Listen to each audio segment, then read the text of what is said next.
마음이 급한가 봅니다. 연일 공당의 대표로는 믿기지 않을 정도로 막말을 쏟아내고 있습니다. 장 대표는 1차에서 이미 대상자 중 91.2%가 신청한 고유가 피해 지원금을 두고 선거 매표라고 주장을 합니다. 중동 상황 장기화가 촉발한 고유가 고물가로 그야말로 벼랑 끝 사투를 벌이고 있는 국민들이 보이지 않습니까? 뿐만이 아닙니다. 국민과 당원이 뽑은 민주당 광역단체장 후보를 개딸픽이라고 폄훼하고 있습니다. 연일 대한민국 정상화에 애쓰고 계신 이재명 대통령을 끌어들여 무책임한 발목 잡기에만 혈안입니다. 장동혁 대표 페이스북 한번 들어가 보십시오. 온통 비방과 음해, 흑색 선정과 중상 모략뿐입니다. 경악스럽습니다.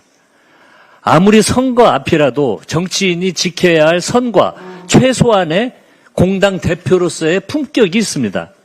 무엇보다 아무리 능력과 자질이 부족하다고 해도 최소한의 국민 선택의 기준이 될 공약 하나 정도는 내놓기를 바랍니다. 6.3 지방선거는 지역 발전을 이끌어갈 일꾼을 선출하는 선거입니다. 민생 여건이 녹록치 않습니다. 아무 의미 없는 정쟁에 허비할 시간이 없습니다. 민주당은 오직 능력과 비전으로 국민 여러분의 선택을 받겠습니다. 국민의힘도 부디 정신 차리기를 바랍니다.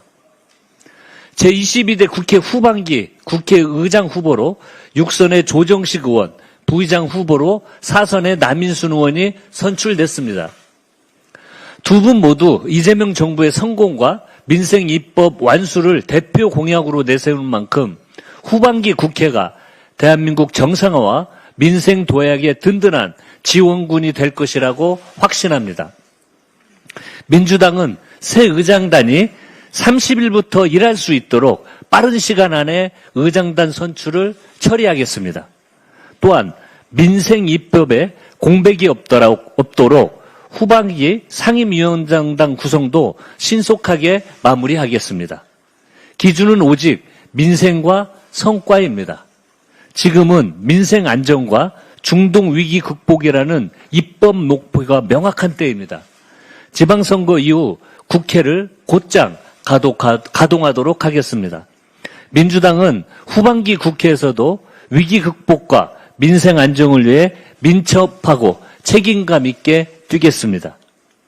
6.3 지방선거 후보자 등록이 오늘과 내일 이틀 동안 진행됩니다. 저희도 후보자 등록에 맞춰서 회의실 내림막을 바꿨습니다. 일 잘하는 이재명 정부와 함께 지방정부 키우고 민생경제 살리고입니다. 6월 3일 일 잘하는 지방정부를 만들어야 합니다.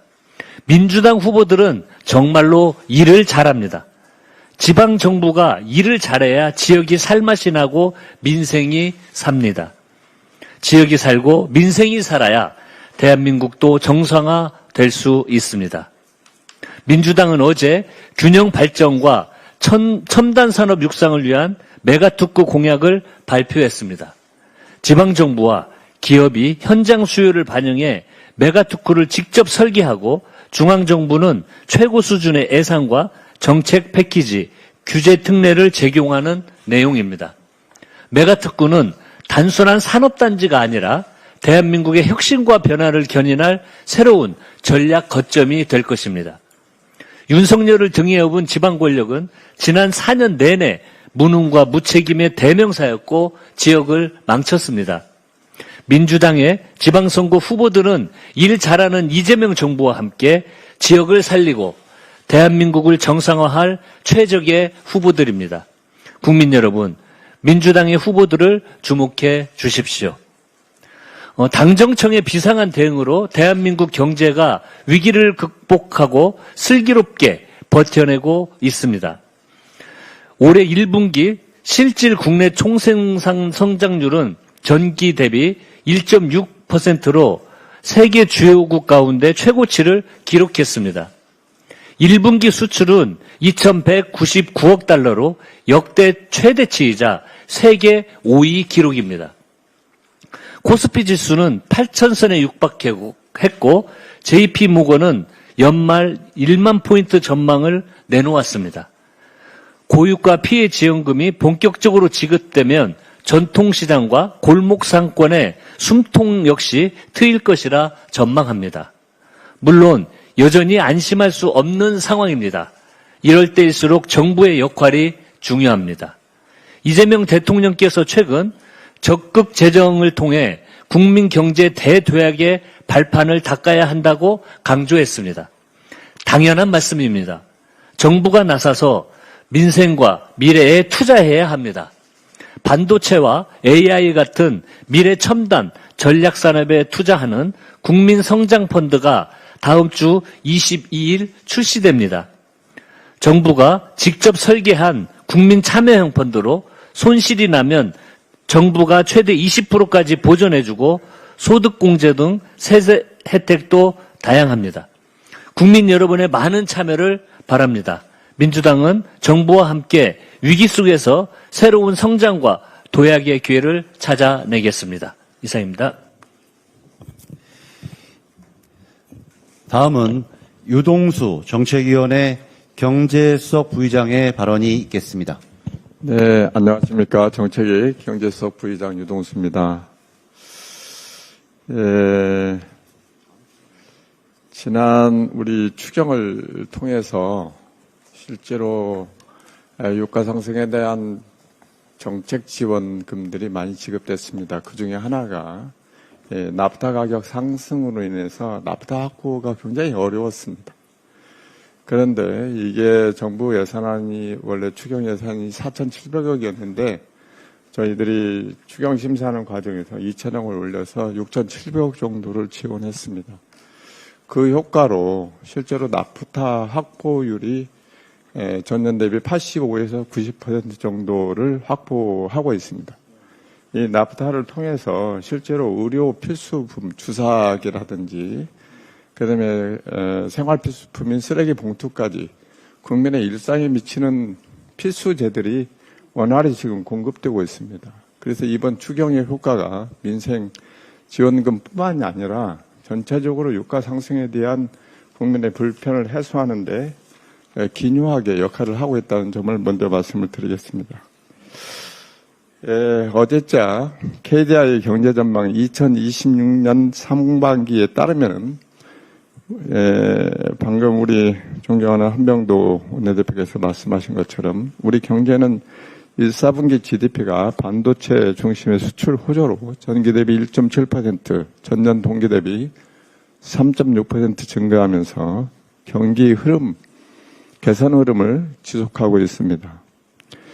이에 따라 우리 경제는 2026년도에 2.5% 정도 성장한 이후에 2027년도에도 1.7% 수준의 성장을 나타낼 전망이라고 합니다. 하지만 중농 전쟁 장기화 등 대외 여건을 고려하면 올해와 내년에 우리 경제 상황을 낙관만 할 수가 없습니다. 최근 아시아개발은행은 중동 전쟁이 장기화할 경우에 우리나라 경제 성장률이 올해 0.9%포인트, 내년에 0.5%포인트 하락할 수 있다는 분석을 내놨습니다.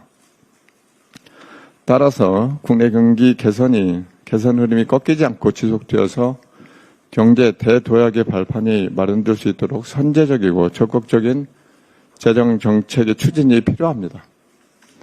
이재명 대통령께서도 지난 12일 국무회의에서 적극 재정을 통해서 내수를 활성화하고 GDP와 경제 성장률을 제고하여 그 결과 세액 기반이 확대되고 국가 부채 비율이 하락하는 선순환 구조 실현을 강조한 바 있습니다.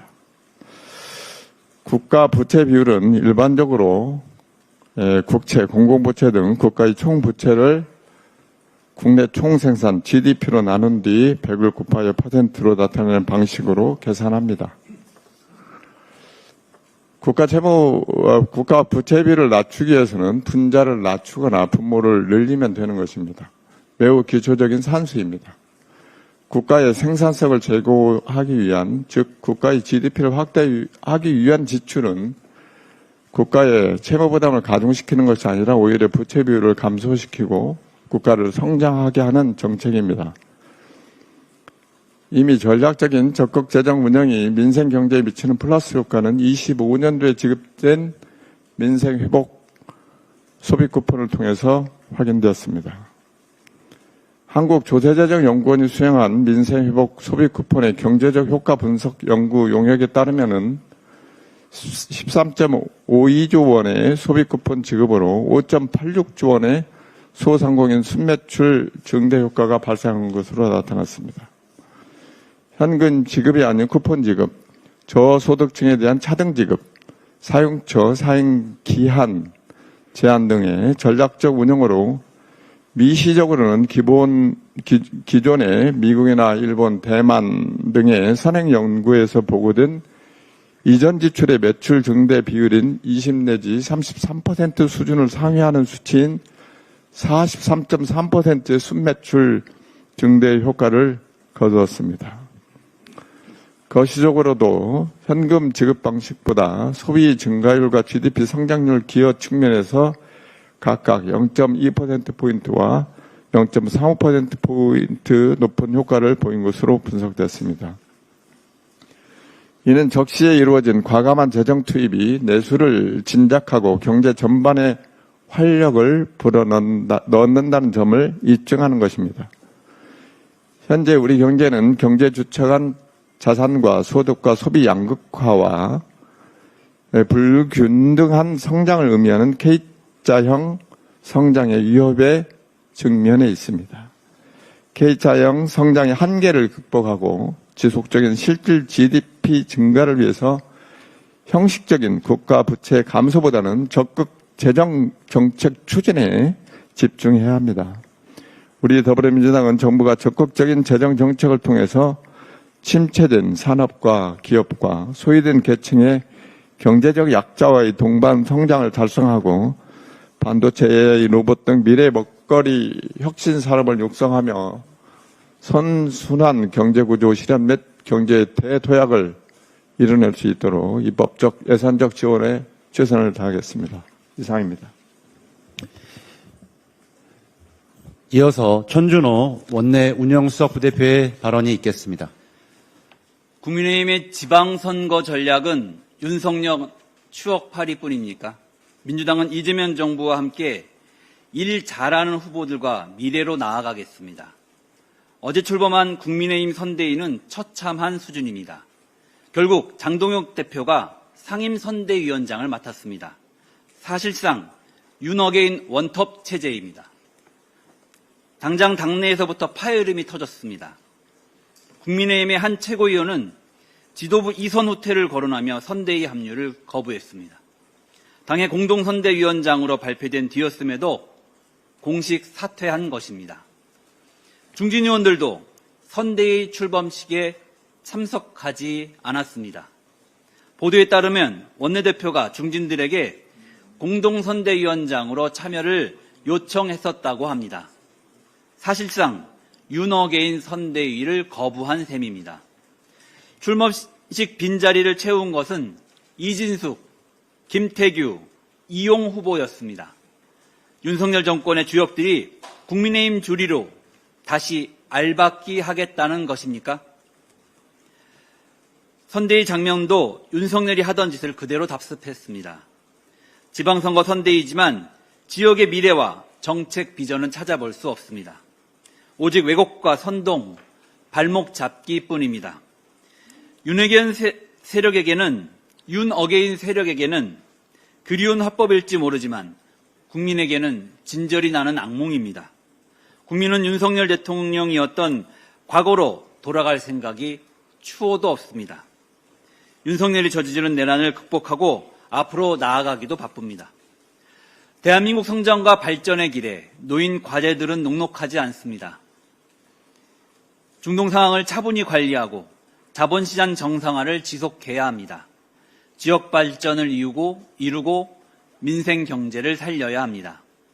이재명 정부와 호흡을 맞춰 일할 지방 정부가 꼭 필요합니다. 민주당이 각 지역의 일 잘하는 후보들과 함께 지역의 미래를 치열하게 고민하겠습니다. 국민의힘은 윤석열식 거짓 선동과 공작을 중단하십시오. 허위 사실과 날조로 서울시장 선거를 치르려는 시도는 통하지 않을 것입니다. 국민의힘 김재섭 의원의 윤석열식 거짓 선동이 도를 넘어섰습니다. 판결문에 확정된 사실조차 무시하고 일방적 주장으로 허위 사실을 유포했습니다. 정원호 후보와 관련된 30년 전 사건은 5.18 민주화 운동과 6.27 지방선거에 대한 인식 차이로 발생한 다툼이었습니다. 그것이 판결문과 언론 보도를 통해 확정된 사실입니다. 1996년 30년 전에 선고된 법원 판결문에는 이 사건 경위에 대해 정치관계 이야기를 나누다가 서로 정파가 다른 관계로 언성이 높아지면서 다툼이 되자라고 명확히 적시하고 있습니다. 당시는 5.18 관련자 불기소 처분과 위증 수사 여부를 두고 공방이 격화되던 시기였습니다. 사건 당일 아침에는 노태우 전 대통령의 발언으로 인한 사회적 공분도 커지고 있었습니다. 광주 사태는 중국 문화혁명에 비하면 아무것도 아니다 라는 발언이 신문 일면에 보도되었습니다. 이런 상황에서 역사적 인식과 정치 문제를 둘러싼 언쟁이 물리적 충돌로 비화되었던 것입니다. 그런데 김재섭 의원은 당시 구의회 회의록에 기록된 민주자유당 구의원의 일방적 발언을 그대로 가져와 마치 사실인 양 호도했습니다. 속기록은 참석자의 발언을 그대로 기록한 것일 뿐 사실 여부를 판단하는 자료가 아닙니다. 해당 발언은 당시 정치적으로 대립하던 구청장을 공격하기 위해 상대당 소속 구의원이 아무런 근거 없이 제기한 일방적 주장을 반복한 것에 불과합니다. 김재섭 의원의 선동과 공작은 매우 악질적입니다. 이미 국민의힘 주진우 의원에 의해 공개된 판결문의 객관적 자료는 외면했습니다. 대신 자신에게 유리한 주장만 취사 선택해 정치 공세에 활용했습니다. 이 과정에서 김재섭 의원은 기초적인 사실관계 확인조차 하지 않았습니다. 속기록에서 일방적 발언을 한 해당 구의원이 무소속이었다고 했습니다. 그러나 당시 기초의원은 정당 공천이 법적으로 금지되어 사실상 내천을 받았습니다. 형식상 무소속이었을 뿐입니다. 실제로 해당 구의원의 당시 선거 공보물에는 민주자유당 양천갑 부위원장 경력이 명시되어 있습니다. 이토록 중대한 공작을 벌이면서 기초적인 사실조차 확인하지 않은 것입니까? 국민 앞에 부끄럽지도 않습니까? 윤석열을 대통령으로 당선시킨 지난 20대 대선에서 국민의힘이 어떻게 했습니까? 허위 조폭수를 유포해 상대 후보였던 이재명 후보를 악마화했습니다. 지금 서울시장 선거에서 벌어지는 일이 그때와 똑같습니다. 거짓으로 서울 시민을 선동하고 정원 후보에게 어떻게든 부정적 이미지를 씌우려 합니다. 이를 주도하는 김재섭 의원은 청년 정치인이 아닌 윤석열 주니어입니다. 어제 민주당은 김재섭 의원을 공직선거법 제250조 제2항 낙선 목적 허위사실 공표죄로 고발했습니다. 허위사실을 유포하는 저질 정치는 퇴출되어야 합니다. 허위와 날조로 유권자의 판단을 흐리는 윤석열식 선동에 단호히 대응하겠습니다. 서울시가 오세훈 역점 사업 감사의 정원을 결국 강행했습니다. 12일 준공식에서 오세훈 후보는 한없이 뿌듯해했습니다. 시민은 안중에도 없고 오직 치적을 쌓았다는 성취감에만 도취된 것입니다. 참으로 아둔하고 고집스럽습니다. 시민의 평가는 냉정합니다. 세종대왕께서 철창에 갇힌 것 같다고 합니다.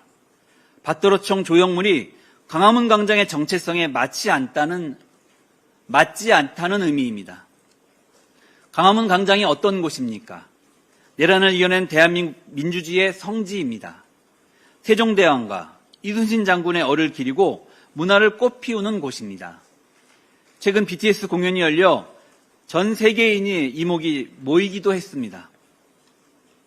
이곳에 23개의 거대한 밭드로총은 전혀 어울리지 않습니다. 오죽하면 거대한 따릉이 주차장 같다거나 양갈비 같다는 비아냥까지 나오겠습니까? 오세훈은 이 사업을 추진하는 과정에서 계엄과 내란 과정에 이 사업을 추진하면서 절차를 무시하고 속도를 냈습니다. 그러다 정부로부터 공사 중지 명령을 받기도 했습니다. 도대체 무엇이 그리 급한 것입니까? 어떻게든 선거 전에 치적 쌓기에 실적을 올리려는 것 아니었습니까? 언론 인터뷰에서 시민들은 사업에 207억이 들었다는 얘기에 충격을 금치 못했습니다. 참전용사들을 위한 일에 직접 쓰였으면 좋았겠다라고 하셨습니다. 지당한 말씀이십니다. 애초에 서울시민 60%가 이 사업에 반대하는 이 사업을 졸속으로 강행한 것부터가 잘못된 것입니다.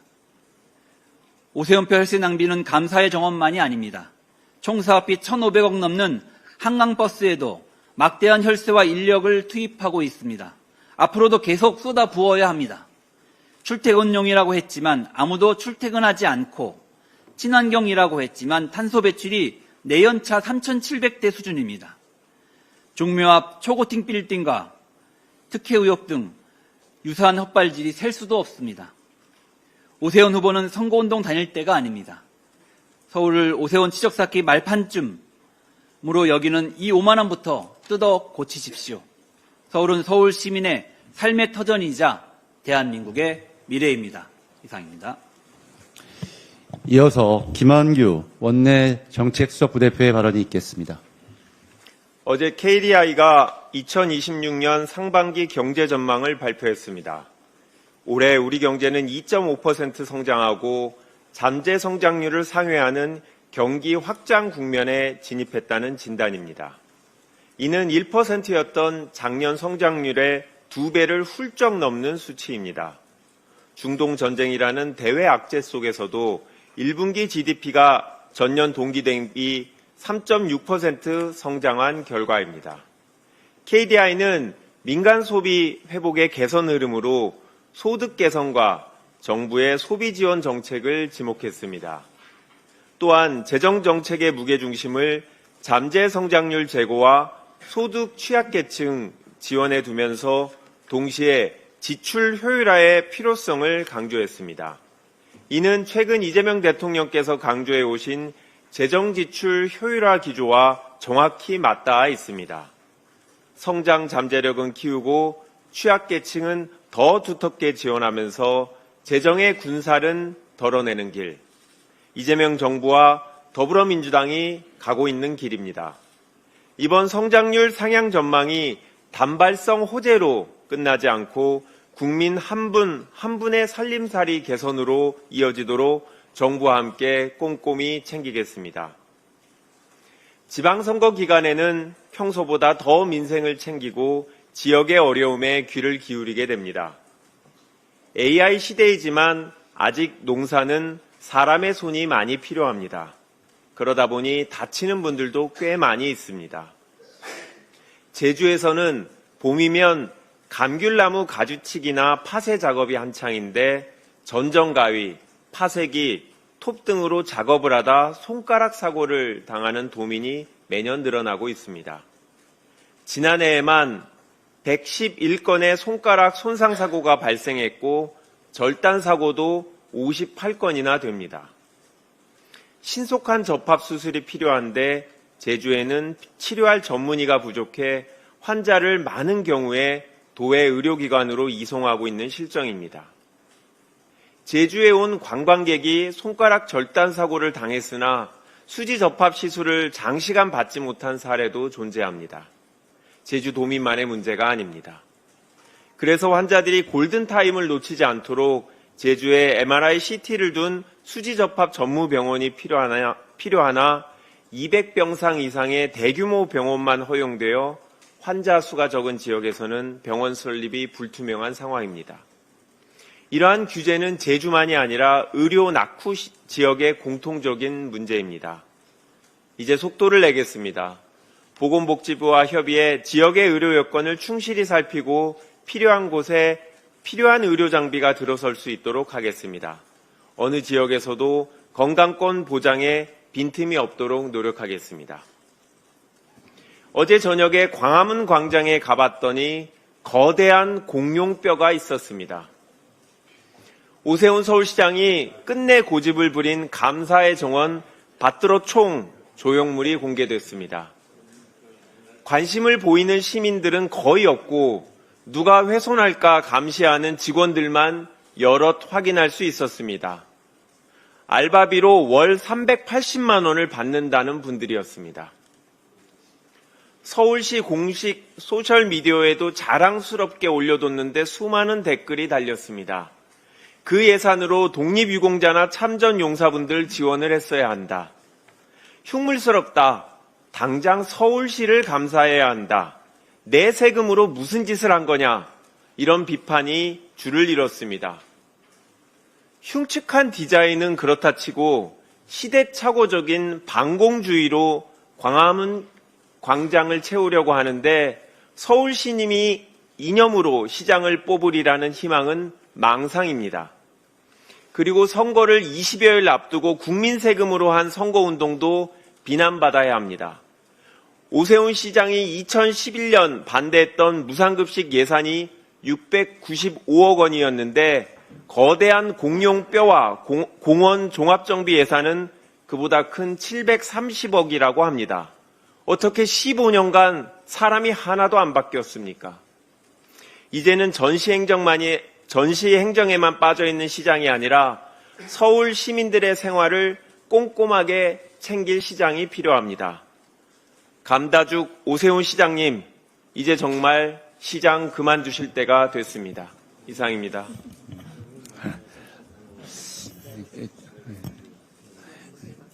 예, 이어서 이수진 보건복지위원회 정조위원장의 발언이 있겠습니다. 네, 더불어민주당 보건복지위원회 정책조정위원장 이수진입니다. 많은 국민께서 걱정하신 중동전쟁발 의료제품 수급 불안정 사태가 이재명 정부의 발빠른 대처로 안정세를 찾아가고 있습니다. 납타 공급 부족으로 생산에 차질을 빚고 재고 확보 경쟁까지 치열해지며 가격이 급등하고 유통 과정이 왜곡되는 총체적 위기를 맞았지만 한 달여 만에 위기 상황을 벗어나고 있는 것입니다. 이렇게 빠르게 위기를 극복해 나가는 것은 무엇보다도 주사기 등 필수 의료 기기마저 수급 불안 현상이 나타나자 이를 반드시 해결하겠다는 정부의 의지와 결단이 있었기 때문입니다. 전문가들은 보건복지부, 식약처, 산업부 등 관계부처가 위험신호에 즉각 합동 대책반을 꾸리고 생산, 유통, 소비 전반에 대해 신속하게 대책을 마련해 추진해 나간 것이 주요했다라고 평가하고 있습니다. 정부의 신속한 추경 편성으로 적시적소에 필요한 대책과 예산을 집행할 수 있었던 것도 큰 역할을 했습니다. 또한 보건의료, 의학, 산업계가 정부와 긴밀하게 협력하며 대책이 빠르게 자리 잡을 수 있었던 것도 위기 극복에 빼놓을 수 없는 중요한 원동력이 되었습니다. 아직 중동 사태가 진행 중이고 문제가 완전히 해결된 것은 아니지만 이번 위기 극복 과정은 정부의 발빠른 대처와 보건의료 의학 산업계의 적극적인 협력이 만들어낸 위기 극복의 또 하나의 모범 사례, 대한민국의 소중한 경험과 자산이 될 것이라고 생각합니다. 더불어민주당과 이재명 정부는 국민의 건강과 생명을 지키는 일을 최우선의 사명으로 삼고 필수의료 강화 특별법, 지역의사 양성법, 국립의전원 설치법, 공공정책 수가 반영과 관련된 법 등 지역 필수 공공의료 강화를 위한 법안들을 전력을 다해 통과시켰습니다. 더불어민주당은 이재명 정부와 함께 의료 대란, 중동 전쟁발 위기를 대한민국의 보건의료 시스템을 한 단계 더 강화해 나가는 기회로 만들겠습니다. 현재의 위기 상황이 완전히 종료될 때까지 필수 의료제품 수급 체계를 빈틈없이 관리하겠습니다. 위기에 더 강한 대한민국, 국민들께서 걱정 없이 진료를 받을 수 있는 나라. 우리는 말로만 하는 개혁이 아닌 결과로 증명하는 국민 중심의 진짜 의료 개혁을 반드시 완수하겠습니다. 이상입니다. 예, 이어서 오늘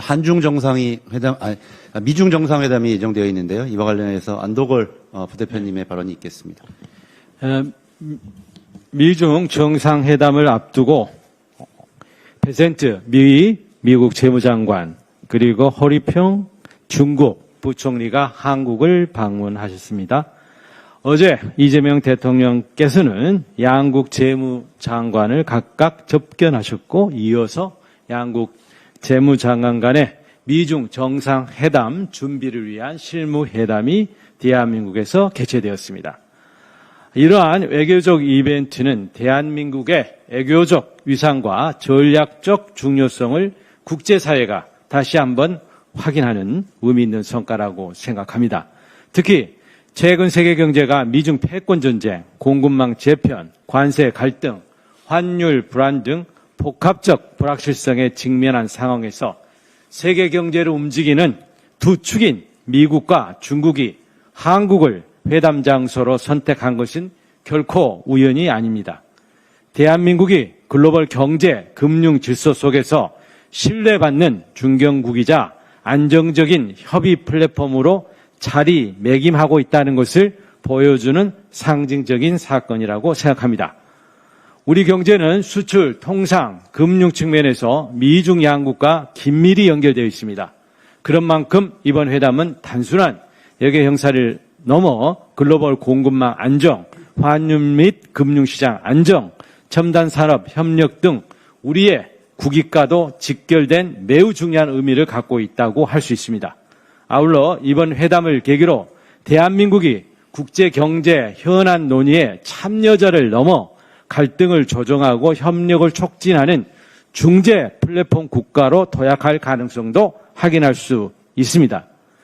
정부는 이번 회담이 한반도와 동북아의 안정, 글로벌 경제 회복, 국제금융시장 안정으로 이어질 수 있도록 적극적인 지원과 외교적 역할을 다해야 할 것입니다. 대한민국의 국격과 외교적 위상이 이렇게 높아진 만큼 정부와 우리 민주당은 이러한 외교적인 성과가 실질적인 경제, 산업의 성과와 국익으로 연결될 수 있도록 최선의 노력을 다하도록 하겠습니다. 이상입니다. 예, 마지막으로 제가 한 말씀 드리겠습니다. 전준호 수석과 김한규 수석도 아마 광화문 광장을 가보고서 말씀을 드렸는데요. 저는 거기에 저도 가봤고 많은 분들이 그 교도소 쇠창살 같은 그 모습을 보면서 다양하게 표시를 하고 있는데 그걸 보는 각도에 따라서는 마치 그 소중한 한미 동맹을 쇠창살에 가두는 감금의 정원처럼 보였습니다. 오세훈 시장이 그렇게 소중하게 생각했던 한미동맹을 어떻게 가두고 있는지 굉장히 보여주는 한 장면이었다고 생각합니다. 내일은 제45회 스승의 날입니다.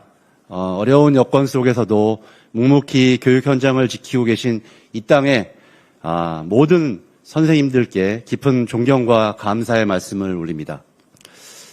최근 코미디언 이수지 씨의 유치원 교사 풍자 영상이 큰 화제가 되었습니다. 아마 여기 계신 많은 언론인 여러분들도 보셨을 거라고 생각합니다. 각양각색의 다양한 민원 때문에 귀에서 피를 흘리면서도 웃음을 잃지 않아야 하는 이민지 선생님의 모습은 우리에게 웃음을 주긴 하였지만 그 뒷맛은 정말 씁쓸했습니다. 세계적인 사회학자 미국의 샘 리처드 펜실베니아 대학교 주립교수는 이 영상을 보고 한국 영상 중 가장 충격적이라고 언급을 했습니다. 그러면서 눈치 문화라는 관점으로 이 영상을 분석했습니다. 리처드 교수는 한국의 교사들이 주변의 기대를 맞추느라 정작 자기 자신을 잃어가고 있으며 진실된 모습을 보여주지 못하는 데서 오는 지독한 외로움을 겪고 있다고 이야기했습니다. 웃자고 만든 풍자 영상에 세계적인 사회학자가 주목하고 수많은 교사가 눈물 어린 공감을 보내는 현실이 정말로 안타깝습니다. 모기 물림 관리부터 특정 성분의 물티슈 요구까지 교육의 본질을 벗어난 무리한 요구와 민원 때문에 더 이상 이러한 민원들은 더 이상 개별 교사가 감당할 수 있는 수준을 넘어섰습니다. 어제 저는 동료 의원 여러분들과 함께 교원의 여러 가지 기본권의 문제에 대한 토론회를 열었습니다. 이 토론회 현장에서도 우리 교원들의 다양한 주권자로서의 시민으로서의 요구들이 분출되었고 이분들의 요구는 당당한 주권자로서 목소리를 내고 싶다라는 그런 이야기들이었습니다. 더불어민주당은 선생님들이 더 이상 외로운 눈치 싸움에 내몰리지 않도록 하겠습니다. 무리한 민원으로부터 교권을 보호하는데 실질적인 대책을 강화하고 교사와 교원들이 여러 가지 기본권을 제대로 보장받을 수 있도록 입법적 토대도 마련해 나가겠습니다. 다시 한번 대한민국 미래를 길러내시는 선생님들의 노고에 경의를 표합니다. 여러분의 어깨가 가벼워지는 그날까지 더불어민주당이 끝까지 함께하겠습니다. 예. 예, 준비된 잠시 마치기 전에요. 원내대표님의 발언 예. 이어가겠습니다. 오늘 여러 발언이 나왔는데 서울시장 관련해서 제가 말씀을 듣다가 꼭 이런 생각이 들었습니다. 참 내란 세력답고 똑같고 변하지 않는다라는 생각이 드는 게 사실 그제 밤에 제가 모 인사들과 저녁 식사를 하던 중에요. 핸드폰을 보더니 내일 정은호 후보 관련된 뭔가 큰 게 터져서 아마 정은호 후보가 그날부터 어려워질 거다라는 이야기를 해서 대체 이게 무슨 이야기를 하는 거지? 하고 좀 걱정도 되잖아요. 근데 그 다음날 나온 게 지금 오늘 우리가 이야기한 결국은 이 내용이었습니다. 그러니까 상대 측 주장만 갖다가 그것도 우리 민주당 쪽 반대되는 그때 당시 민주자유재당이었나요? 그쪽 측 인사 그쪽 성향의 인사의 주장만을 가지고 30년 전 이야기를 일방적으로 주장하는 그것에 불과한 내용이었습니다. 제가 왜 똑같다고 말씀드리냐면 제가 재선을 할 때 행안위원을 했는데요. 그때 당시에 경기도 국정감사를 앞두고 전날 밤에 똑같은 현상이 있었습니다. 내일 큰 건 터진다. 경기도지사 이재명은 이거 터지면 끝장이다. 라고 하면서 국힘 쪽에서 뭔가 분위기가 그런 이야기가 막 돌았습니다. 그럼 대체 뭘까? 라고 했더니 그 다음날 터진 게 이재명 후보가 조폭으로부터 돈다발을 받았다고 화면에 그때 당시 김용판 의원인가요? 화면에 띄우는 거였습니다. 그거 몇 시간 지나지 않아서 저희 지지자들이 그 조폭이 자기가 돈 벌었다고 오래전에 SNS에 자랑한 사진을 국정감사장에 올려놓고 그게 조폭으로부터 이재명 후보가 돈을 받았다는 그런 해프닝이 그날 밝혀졌습니다. 똑같아요. 전날 뭐 터지고 그 다음날 나오는 거 보면 그냥 30년 전에 허위사실, 거짓에 거짓을 더하는 흑색 선전이 이렇게 계속 반복되고 있습니다. 이거 못된 행위잖아요. 이런 못된 행위에 대해서는 정말 엄중히 단호히 대응을 해야 된다는 생각을 합니다. 이상입니다. 예. 이상으로 준비된 모든 발언을